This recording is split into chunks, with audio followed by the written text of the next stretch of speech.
पतीने ज्या मुलाला दत्तक घेतलं, पत्नीने त्याच्याशीच ठेवले अनैतिक संबंध. जेव्हा खुलासा झाला तेव्हा सगळेच थक्क झाले. उत्तर प्रदेशात एका व्यक्तीची हत्या करण्यात आली होती.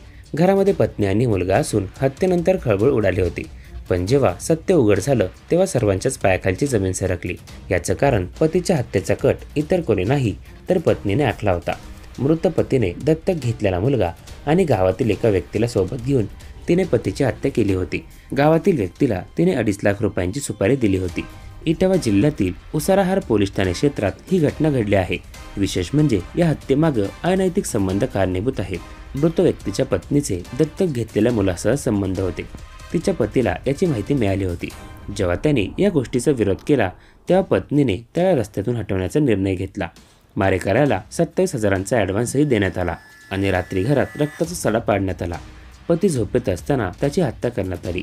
12 नोव्हेंबरला मनोज जाटव यांचा त्यांच्याच घरात संशयितरित्या मृतदेह आढळला. मनोज यांच्या पत्नीने दिलेल्या माहितीच्या आधारे पोलिसांनी मृतदेह ताब्यात घेतला होता. पोलिसांनी तपास सुरू केला असता मनोज यांनी गावातील 23 वर्षीय राहुल कुमारला दत्तक घेतल्याचं उघड झालं. तसंच राहुल आणि मनोजची पत्नी यांच्यात अनैतिक संबंध असल्याची माहिती मिळाली.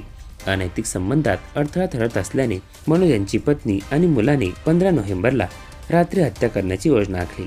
गावातील विकास जाटव याला 2.5 लाखात हत्येची सुपारी देण्यात आली होती. यासाठी त्याला 27,000चा ॲडव्हान्स देखील देण्यात आला. पोलिसांनी या प्रकरणी पत्नी आणि मुलगा राहुलला अटक केली आहे. दरम्यान विकास फरार असून त्याचा शोध घेतला जात आहे.